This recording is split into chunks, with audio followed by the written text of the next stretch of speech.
In my last couple of videos about the student loan and Medicare scams, I demonstrated through personal experiences how laws of bankruptcy protection and laws against fraud and theft are selectively enforced to help the elite and hurt the common. I demonstrated how doctors mutilated my ear, yet I was denied my right to press criminal charges or to even sue. Although I've been screaming my head off for decades, I can't get a word in edgewise because the fascist elite keep monopolizing the discussion. People like me, who've actually repeatedly experienced the worst injustices of Predonomics firsthand, are denied our right to enter the conversation. No elitist speaks for me. I don't care if you're liberal or conservative. I don't care how many fascist degrees you have hanging on your walls, how many books you've written, or even if you agree with me. Let the poor and oppressed speak for ourselves. Listen to me. Secret laws, secret millionaire donors to fund these laws, surveillance companies, lying cops, and the government committing crimes are all the characteristics of Predonomics. We have no law in this country. What we have is a kind of elitist anarchy, a social system that allows the elite to do whatever it damned well pleases. Equalism is the alternative. Wake up. We can't revolt until we non-predators unite. This is one of the few segments in this series where I'll mention the names and organizations of the predators who personally attacked me. Normally I don't do this because the message is more important than any personal identification of the predators. But this is an exception, and I think you'll understand why. Under Predonomics, the government is used to protect and enforce predation. It refuses to protect the victims from predation and punishes anyone who tries to protect themselves. The government protects predators from their victims. This is how Predonomics is supposed to work, and it continues to work very well. The few laws to protect us from elitist predation are passed without any means of enforcement. Many local governments now force you to pay fines before they're contested in court. Now, even a bad credit rating can illegally prevent you from renting an apartment. What? People with bad credit aren't even allowed homes or shelter anymore? There are laws to protect renters from unreasonable landlord access to renters' apartments. We should get at least a 3-day notice. What we got was a law saying 24-hour notice, but in practice, all we get is overnight notice. When landlords violate this legal requirement of 24 hours notice, there's no one to notify, no cop to call. There's no one to enforce this law. Also, landlords can commit any crime or any lease violation by simply falsifying the dates of written notices. The first apartments I rented in Los Angeles did just that. To punish me for a dispute over bad telephone wiring, this landlord arbitrarily raised my rent with 5 days notice and just predated the notice. And I got the wiring fixed at no cost to them, and they still did this to me. This was a crime, and there was no one to enforce the law. There was no one to protect me from this landlord's predation. My next apartment in Los Angeles was at the Green Garden Apartments in North Hollywood. It was managed by a company called Pacific Sun Management.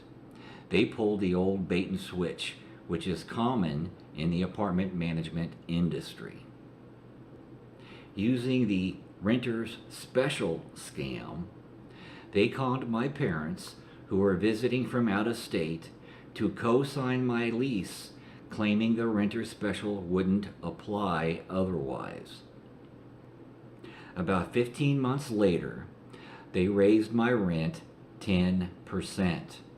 Any increases exceeding inflation is price gouging and unethical, but under California law, it's completely acceptable. I lived in that apartment for 14 years because, for some reason, they stopped issuing me rent increases. I wanted to move, but couldn't find any apartment more affordable than that one. In January 2013, the management company changed to Moss and Company. On February 4th, 2013, I received a call from my dad about this change and learned the past management company had been extorting $100 a month from my elderly parents for the last 6 years to pay for an 18% rent increase I was never notified about. When I asked my dad why he would do such a thing, he said he was trying to save my life. According to my parents' sworn affidavit, a Mrs. Brown from Pacific Sun Management called them in November 2007, claiming I'd kill myself if I were to learn of this rent increase. Both the law and the lease says any changes to the lease must be in writing and delivered to the residents. I went to speak to the new apartment manager, Mrs. Withers, who pulled out a 6-year-old rent increase notice that I never saw in my life. I told Withers I never received that notice and informed her of what my parents said, and I told her my parents' payments are stopping and I'm not paying this increase, and the landlord owes us 6 years of overpayment of rent. The more information I got from my parents, the more an act of extortion was evident. According to California law, extortion is creating fear under the color of official right to obtain money from people who don't owe it.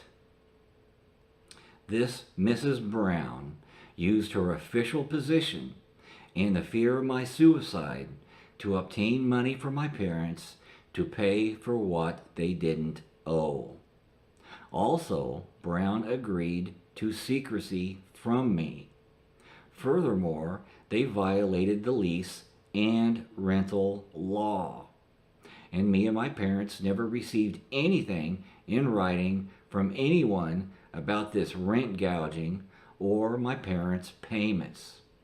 They received no contract, no receipts, and no confirmation of payments. 2 years after my parents began paying this extortion, the only thing in writing anyone ever received was to them, dated October 14th, 2009, that reads, Pacific Sun Management Incorporated, that's the heading, dated October 14th, 2009, addressed to my dad alone in Missouri. The bank is starting to give us problems with your check for Chad's rent. Would you please make all future checks payable to Garden Green LLC so we can deposit your checks into the building's bank account? Signed, Louise Brown, Property Supervisor. Now, this letter demonstrates the management company knew what they were doing was illegal. If it was legal, why was the bank giving them trouble about my parents' checks? Why were my parents' checks going into a different bank account?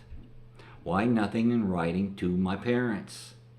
Why keep it a secret from me? And why make up the story about my impending suicide? If Brown was really concerned about my life, she had 3 options. 1.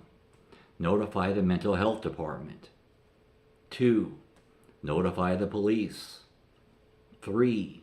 Reduce or revoke this whopping 18% $100 a month rent increase.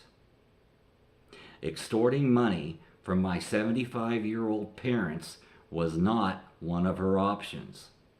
Brown's actions were not the result of any concern for my well-being, but was simply to hide this insane rent increase from me because she knew I wouldn't pay it.